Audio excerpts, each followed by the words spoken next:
அனைவருக்கும் தமிழ் நேச மக்களின் வணக்கங்களை தெரிவித்துக் கொள்கிறேன். இன்றைக்கி நம்ம பார்க்க இருக்கிறது 7ஆம் வகுப்பு முதல் பருவம் வரலாறு. அதில் பாடம் 1 இடைக்கால இந்திய வரலாற்று ஆதாரங்கள். 7ஆம் வகுப்பு முதல் பருவம் வரலாறு இடைக்கால இந்திய வரலாற்று ஆதாரங்கள். கொஸ்டின்ஸுக்கு போயிடலாம். தொடக்க இடைக்கால இந்திய வரலாறு என்பது எது? கிபி 700 முதல் கிபி 1200 வரை. 2வது, பின் இடைக்கால இந்திய வரலாறு என்பது எது? கிபி 1200 முதல் 1700 வரை. காஃபி கான் எந்த அரசரின் அவையில் வரலாற்று அறிஞராக இருந்தார்? அவுரங்கசீப். 4வது, விசுவாசம் உள்ளவராக இருத்தல், லாப நோக்கமின்மை, ஆபத்துக்கு அஞ்சாமை, ஒருதலை பட்சமாக இல்லாதிருத்தல், விருப்பு வெறுப்பின்றி இருத்தல், நண்பருக்கும் அந்நியருக்கும் இடையே வேற்றுமை பாராமை, நேர்மையுடன் எழுதல் ஆகியவை வரலாற்று ஆசிரியரின் கடமை என்றவர் யார்? காஃபி கான். சான்றுகள் எவ்வாறு வகைப்படுத்தப்படுகின்றன? முதல்நிலைச் சான்றுகள், 2ஆம் நிலைச் சான்றுகள். வரலாற்றை அறிய முதல்நிலைச் சான்றுக்கு எடுத்துக்காட்டு கல்வெட்டு, செப்பு பட்டயம், நாணயம் மற்றும் நினைவுச் சின்னம். வரலாற்றை அறிய 2ஆம் நிலைச் சான்றுக்கு எடுத்துக்காட்டியது இலக்கியம், பயணக்குறிப்புகள், சுயசரிதை நூல்கள், வாழ்க்கை வரலாற்று நூல்கள். கொடைகள் வழங்கப்பட்டதை குறிக்கும் எந்த பட்டயம் சட்டப்பூர்வமாக ஏற்றுக்கொள்ளப்பட்டது? செப்பு பட்டயம். 13ஆம் நூற்றாண்டு முதலாக இஸ்லாமியர் பாரசீகத்தின் நடைமுறைகளின் காரணமாக எது விலை உயர்வு பெற்றது? செப்பு பட்டயம். செப்பு பட்டயம் விலை அதிகமாக இருந்ததால் அதற்கு மாற்றாக குறைந்த செலவில் பயன்பாட்டுக்கு வந்தது எது? பனை ஓலை காகிதம். பிற்கால சோழர்களின் காலம் 10 முதல் 13ஆம் நூற்றாண்டு வரை. திருவாலங்காடு செப்பேடு யாரை பற்றி கூறுகிறது? முதலாம் ராஜேந்திர சோழன். 13. அன்பில் செப்பேடு யாரை பற்றி கூறுகிறது? சுந்தர சோழன். கிராமங்கள் எவ்வாறு நிர்வகிக்கப்பட்டன என்பதை குறித்து கூறும் கல்வெட்டு எது? உத்திரமேரூர் கல்வெட்டு. சோழர் காலத்தில் அரசர்களால் வழங்கப்பட்ட நிலக்கொடைகள் எவை? 1. வேளாண் வகை, பிராமணர் அல்லாத உடைமையாளருக்கு சொந்தமான நிலங்கள். பிரம்மதேயம், பிராமணருக்கு கொடையாக வழங்கப்பட்ட நிலங்கள். சாலபோகம், கல்வி நிலையங்களை பராமரிப்பதற்காக வழங்கப்பட்ட நிலங்கள். தேவதானம், கோவில்களுக்கு கொடையாக வழங்கப்பட்ட நிலங்கள். பள்ளிச்சந்தம், சமண சமய நிறுவனங்களுக்கு கொடையாக அளிக்கப்பட்ட நிலங்கள். அதாவது வேளாண் வகை, பிரம்மதேயம், சாலபோகம், தேவதானம், பள்ளிச்சந்தம். இந்தியாவின் கட்டிடக்கலையில் வளைவுகள், ஒடுங்கிய வடிவ கோபுரம் மற்றும் குவிமாடம் போன்றவை கட்டிடக்கலையில் அறிமுகம் செய்தவர்கள் யார்? டெல்லி சுல்தானியர்கள். கஜுராஹோ கோவில் எங்கு உள்ளது? மத்திய பிரதேசம். தில்வாரா அதாவது அபுகுன்று கோவில் எங்கு உள்ளது? ராஜஸ்தான். கொனார்க் கோவில் எங்கு உள்ளது? ஒடிஷா. 20வது, வட இந்தியாவில் சமயத்தை மையமாக கொண்ட பண்பாட்டின் சான்றுகள் எவை? கஜுராஹோ கோவில், தில்வாரா அதாவது அபுகுன்றும்பாங்க, கொனார்க் கோவில். பிற்கால சோழர்கள் தமிழ்நாட்டில் கட்டி எழுப்பிய பிரம்மாண்டமான கட்டடங்களுக்கு சான்றுகள் யாவை? தஞ்சாவூரில் உள்ள பெரிய கோவில், அதாவது பிரகதீஸ்வரர் கோயில்னு சொல்லுவோம் இல்லையா, கங்கை கொண்ட சோழபுரம் கோவில், தாராசுரம் கோவில். விஜயநகர அரசர்களின் 15ஆம் நூற்றாண்டு பங்களிப்பை பறைசாற்றுபவை யாவை? கம்பியில் உள்ள வித்தானா கோவில், விருப்பாக்சா கோவில்கள். இடைக்காலத்தைச் சேர்ந்த முக்கிய மசூதிகள் யாவை? குவ்வத்துல் இஸ்லாம் மசூதி, மோத்கி மசூதி, ஜமா மசூதி, பதேப்பூர் சிக்ரி தர்கா, சார்மினார் மசூதி. சார்மினார் மசூதி எங்கு உள்ளது? ஹைதராபாத். வரலாற்று முக்கியத்துவம் வாய்ந்த கோட்டைகள் யாவை? ஆக்ரா கோட்டை, சித்தூர் கோட்டை, குவாலியர் கோட்டை, டெல்லி செங்கோட்டை, தௌலதாபாத் அதாவது அவுரங்காபாத்னு சொல்லுவோம்ல கோட்டை, பிரோஸ்தா கொத்தளம், டெல்லி கோட்டை. ராஜபுத்திரர்களின் அடையாளங்களாக கருதப்படுபவை எவை? ஜெய்ப்பூர். ராஜபுத்திரர்களின் அடையாளங்களாக கருதப்படுபவை எவை? ஜெய்ப்பூர், ஜெய்சால்மர், ஜோத்பூர் ஆகிய இடங்களில் உள்ள அரண்மனைகள். இடைக்கால இந்திய வரலாற்றுக்கான சான்று கருவூலங்கள் யாவை? குதுப் மினார், அலை தர்வாசா மற்றும் இல்துமிஸ் பால்பன் ஆகியோரின் கல்லறைகள். வட இந்தியாவில் உள்ள பாழடைந்த நகரங்களான பிரசோபாத், துக்லகாபாத். தென்னிந்தியாவில் உள்ள ஹம்பியும். இது எல்லாமே சரி, அதனால் அனைத்தும் சரி. தான் வெளியிட்ட தங்க நாணயத்தில் பெண் தெய்வமான லட்சுமியின் வடிவத்தை பதிப்பித்து தனது பெயரையும் பொறிக்கச் செய்தவர் யார்? முகமது கோரி. டெல்லி சுல்தான்கள் காலகட்டத்தை அறிந்து கொள்ள எந்த செப்பு நாணயம் பயன்பட்டது? ஜிட்டல். டங்கா எனப்படும் வெள்ளி நாணயத்தை அறிமுகம் செய்தவர் யார்? இல்துமிஸ். ஒரு ஜிட்டல் என்பது என்ன? 3.6 வெள்ளி குன்றிமணிகளை கொண்டது. 48 ஜிட்டல் என்பது ஒரு வெள்ளி டங்காவுக்கு சமம். பொறுத்துக. அலாவுதீன் கில்ஜி, முகமது பின் துக்ளக், இல்துமிஸ். அது என்ன பார்த்தீங்கன்னா, அலாவுதீன் கில்ஜி தங்க நாணயங்கள், முகமது பின் துக்ளக்குங்கிறது செப்பு நாணயங்கள், இல்துமிஸுங்கிறது வெள்ளி நாணயங்கள் டங்கா. எல்லாமே சரி, அனைத்தும் சரி. பக்தி இலக்கியம் தொடக்கத்தில் எங்கு தோன்றியது? தென்னிந்தியாவில் தோன்றியது. யார் காலம் பக்தி இலக்கிய காலம் என அழைக்கப்படுகிறது? சோழர்கள் காலம். 15ஆம் நூற்றாண்டில் பக்தி இயக்கத்தால் கவரப்பட்ட கவிஞர் யார்? கபீர்தாஸ். சோழர் கால பக்தி இலக்கியங்கள் யாவை? தேவாரம், திருவாசகம், 4000 திவ்ய பிரபந்தம், பெரிய புராணம், கம்பராமாயணம். சோழர் கால பக்தி இலக்கியங்கள் யாது? தேவாரம், திருவாசகம், 4000 திவ்ய பிரபந்தம், பெரிய புராணம், கம்பராமாயணம். 4000 திவ்ய பிரபந்தம் என்ற நூலை தொகுத்தவர் யார்? நாதமுனி. 4000 என்ற திவ்ய பிரபந்தம் என்ற நூலை இயற்றியவர் யார்? 12 ஆழ்வார்கள். தேவாரம் என்ற நூலை தொகுத்தவர் யார்? நம்பி ஆண்டார் நம்பி. 41. தேவாரம் என்ற நூலை இயற்றியவர் யார்? அப்பர், சம்பந்தர், சுந்தரர். திருவாசகம் என்ற நூலை இயற்றியவர் யார்? மாணிக்க வாசகர். கீதா கோவிந்தம் 12ஆம் நூற்றாண்டு என்ற நூலை இயற்றியவர் யார்? அதாவது 12ஆம் நூற்றாண்டில் கீதா கோவிந்தம் என்ற நூலை இயற்றியவர் யார்? ஜெயதேவர். பொறுத்துக. அதாவது சமய சார்பற்ற இலக்கியங்கள். கங்காதேவி, மதுரா விஜயம், கிருஷ்ணதேவராயர், அமுக்தா மால்யதா, சந்த் பார்தை, பிருத்திவிராஜ ராசோ, கல்கனார், ராஜதரங்கினி. எல்லாமே சரியாக இருக்கிறதுனால அனைத்தும் சரி. விஜயநகர பேரரசுடன் தொடர்புடைய நிகழ்வுகளையும் தனிநபர்களையும் நாம் அறிந்து கொள்ள உதவுகின்ற சான்றுகள் எது? 1. கங்காதேவி, மதுரா விஜயம், கிருஷ்ணதேவராயர், அமுக்தா மால்யதா. ராஜபுத்திர அரசர்களின் மனத்துணிச்சலை படம் பிடித்து காட்டுகின்ற சான்றுகள் எது? சந்த் பார்தையின் பிருத்திவிராஜ ராசோ. இஸ்லாமுக்கு முந்தைய காலம் குறித்து உள்ள ஒரே சான்று எது? கல்கனரின் ராஜதரங்கினி, 11ஆம் நூற்றாண்டு. 48. அடிமை வம்சத்தைச் சேர்ந்த சுல்தான் நஸ்ருதீன் மாமுதுவால் ஆதரிக்கப்பட்ட அறிஞர் யார்?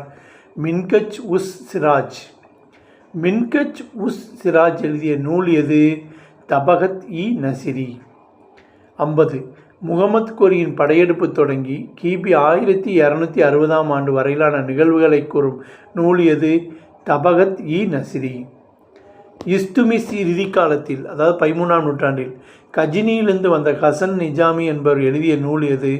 தாஜ் உல் மா அசீர்.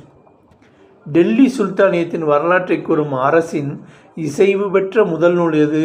தாஜ் உல் மா அசீர். குத்புதீன் ஐபக் பற்றிய பல செய்திகளை எந்த நூல் முன்வைக்கிறது? தாஜ் உல் மா அசீர்.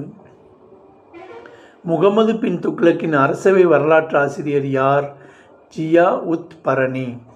முகமது பின் துக்ளக் அரசவையில் இருந்த ஜியா உத் பரணி எழுதிய நூல் எது? தாரிக்-இ பெரோசா-ஹி. கியாசுதீன் பால்பன் முதல் பெரோசா துக்ளக்கின் தொடக்ககால ஆட்சி வரையிலான டெல்லி சுல்தானியத்தின் வரலாற்றை விளக்குகிற நூல் எது? தாரிக்-இ பெரோசா-ஹி. பெரிஸ்டா எழுதிய நூல் எது? தாரிக்-இ பெரிஸ்டா, அதாவது 16ஆம் நூற்றாண்டு. இந்திய முகலாய ஆட்சியின் எழுச்சி குறித்து விவரிக்கின்ற நூல் எது? தாரிக்-இ பெரிஸ்டா, 16ஆம் நூற்றாண்டு. பொறுத்துக.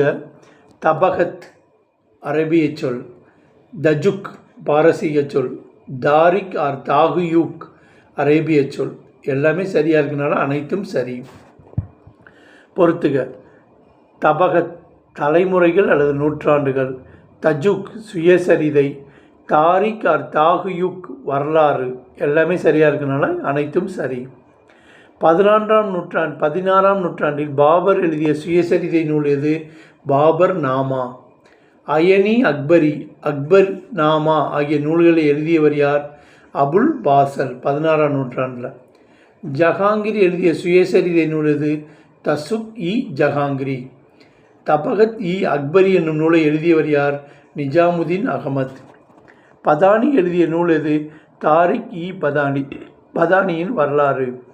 பதானி எழுதிய தாரிக் இ பதானி நூலில் யாரை பற்றி கூறுகிறது? அக்பரை பற்றி கூறுகிறது. தாரிக் இ பதானி நூல் எத்தனை தொகுதிகளாக கொண்டுள்ளது? 3 தொகுதிகளாக கொண்டுள்ளது. ஒன்று அக்பருடைய ஆட்சி, 2வது அக்பருடைய நிர்வாகம், 3வது அக்பருடைய மத கொள்கை. தாரிக் இ பதானி நூல் வெளியிடப்பட்ட ஆண்டு எது? 1595.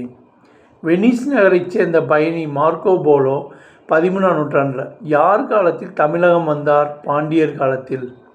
மார்க்கோ போலோ தமிழகத்தில் எந்த ஊருக்கு இருமுறை வந்துள்ளார்? காயல் துறைமுகத்துக்கு. அரேபியாவிலிருந்தும் சீனாவிலிருந்தும் வந்த கப்பல் எந்த துறைமுகத்தில் நிறைந்து இருந்ததாக மார்க்கோ போலோ கூறினார்? காயல் துறைமுகத்தில். தமிழகத்தில் காயல் துறைமுகம் தற்போது எங்கு உள்ளது? தூத்துக்குடி மாவட்டம். எந்த நாட்டிலிருந்து குறையும் குதிரைகள் கடல் வழியாக இறக்குமதி செய்யப்பட்டது என மார்க்கோ போலோ கூறுகின்றார்? அரேபியாவிலிருந்தும் பாரசீகத்திலிருந்தும். கஜினி மாமுதீன் ஒரு படையெடுப்பின் போது அவருடன் வந்த அல்பருனி, அதாவது 11ஆம் நூற்றாண்டில் இந்தியா வந்து எத்தனை ஆண்டு தங்கியிருந்தார்? 10 ஆண்டுகள். அல்பருனி சமஸ்கிருதத்தை கற்று எழுதிய நூல் எது? தாகுயூக் இ ஹிந்த். கஜினி மாமுதீன் சோமநாதபுர படையெடுப்பு குறித்து துல்லியமாக தகவல்களை கொடுத்தது யார்? அல்பருனி. அல்பருனி எழுதிய எந்த நூலில் இந்தியாவின் நிலைகளையும் அறிவு முறையினையும் சமூக விதிகளையும் மதத்தையும் குறித்து விவாதித்துள்ளார்? தாகுயூக் இ ஹிந்த். அரேபியாவில் பிறந்த மொராக்கோ நாட்டு அறிஞர் யார்? இபன் பாதுதா 14ஆம் நூற்றாண்டில். 79. இபன் பாதுதா எழுதிய பயண நூல் எது? ரிக்லா, அதாவது பயணங்கள். முகமது பின் துக்ளக் தலைநகரை டெல்லியிலிருந்து எங்கு மாற்றினார்? தேவகிரிக்கு, அதாவது தௌலதாபாத். முகமது பின் துக்ளக் தலைநகரை டெல்லியிலிருந்து தேவகிரிக்கு மாற்றி டெல்லியை பொட்டற்காடாக்கினார் என கூறியவர் யார்? இபன் பாதுதா. நிகோலோ கோண்டி என்னும் இத்தாலிய பயணி 1420ஆம் ஆண்டு எந்த நாட்டிற்கு வந்தார்? விஜயநகர பேரரசு. 1443ஆம் ஆண்டு மத்திய ஆசியாவின் ஹீரட் நகரிலிருந்து அப்துல் ரசாக் எந்த நாட்டிற்கு வந்தார்? விஜயநகர பேரரசு. போர்த்துகீசிய பயணியான டொமிங்கோ பயஸ் விஜயநகருக்கு வந்த ஆண்டு எது? 1522. விஜயநகர பேரரசின் பெரும் சிறப்பை பற்றி நாம் புரிந்து கொள்ள உதவியவர்கள் யார்? Niccolo Conti, Domingo Paes. புத்தக பயிற்சிகள். சரியான விடையை தேர்ந்தெடுத்தது. டேஸ் என்பவை பாறைகள், கற்கள், கோவில் சுவர்கள், உலோகங்கள் ஆகியவற்றின் கடினமான மேற்பரப்பின் மீது செதுக்கப்படும் வாசகங்களாகும். எது? பொறிப்புகள். ஆன்சர் இ. கோவில்களுக்கு கொடையாக வழங்கப்பட்ட நிலங்கள் டேஸ் ஆகும். அது தேவதானம். அதாவது ஆன்சர் இ. டேஸ்களின் காலம் பக்தி இலக்கியங்களின் காலம் என அறியப்படுகிறது. எது? சோழர்களின் காலம். அதாவது ஆன்சர் ஆ. முதல் டெல்லி சுல்தான் பற்றிய தகவல்களை கூறும் நூல் டேஸ் ஆகும். முதல் டெல்லி சுல்தானோட காலத்து எதுனா ஆ. ஆன்சர் தாஜ் உல் மா அசீர். அரேபியாவில் பிறந்து இந்தியாவிற்கு வந்த மொராக்கோ நாட்டு அறிஞர் டேஸ் ஆவார்? இபன் பதுதா. ஆன்சர் இ. கோடிட்டடங்கள் எனப்பது டேஸ் கல்வெட்டு ஒரு பிரம்மதேய கிராமத்தின் நிர்வாகம் குறித்து விவரித்து கூறுகிறது. உத்திரமேரூர் கல்வெட்டு. தன்னுடைய தங்க நாணயங்கள் மீது பெண் தெய்வமான லட்சுமியின் உருவத்தை பதித்து தன்னுடைய பெயரையும் பொறித்தவர் யார்? முகமது கோரி. ஒரு டேஸ் என்பது 3.6 வெள்ளி குன்றிமணிகளை கொண்டிருந்தது என்பதுதான் ஒரு ஜிட்டல். ஏற்கனவே பார்த்துட்டோம். அடிமை வம்சத்தை சேர்ந்த சுல்தான் நசுருதீன் மாமுதுவால் ஆதரிக்கப்பட்டவர் டேஸ் ஆவார்? மின்கஜ் உஸ் ராஜ். கிபி 1420 விஜயநகருக்கு வருகை புரிந்த இத்தாலிய பயணி டேஸ் ஆவார்? நிக்கோலோ கோண்டி. பொறுத்துக. கொஸ்டின் பார்த்தீங்கன்னா கஜுராஹோ, கொனார்க், தில்வாரா விருப்பாக்ஷா. ஆன்சரை படிக்கிறேன். கஜுராகோ மத்திய பிரதேசம், கொனார்க் ஒடிசா, தில்வாரா ராஜஸ்தான், விருப்பாக்ஷா ஹம்பி. சரியா தவறா சொல்லணும். பள்ளிச்சந்தம் என்பது சமண சமய நிறுவனங்களுக்கு கொடையாக வழங்கப்பட்ட நிலமாகும். சரியா? சரி. நாணயங்களில் உள்ள உலோகங்களின் கலவை பேரரசின் அரசியல் நிலை குறித்த தகவல்களை நமக்கு வழங்குகின்றன. தவறு. சரியான விடை என்னன்னு பார்த்தீங்கன்னா, நாணயங்களில் உள்ள உலோகங்களின் கலவை பேரரசின் பொருளாதார நிலை குறித்த தகவல்களை நமக்கு வழங்குகின்றன. தாமிரத்தின் விலை அதிகமாக இருந்ததால் அரசு ஆணைகளையும் அரசவை நிகழ்வுகளையும் பதிவு செய்வதற்கு குறைந்த செலவிலான பனை ஓலைகளையும் காகிதமும் பயன்படுத்தப்பட்டன. சரியா? சரி. டோமிங்கோ பயஸ் என்னும் போர்த்துகீசிய பயணி கிபி 1522 சோழ பேரரசுக்கு வருகை புரிந்தார். கரெக்டா? தவறு.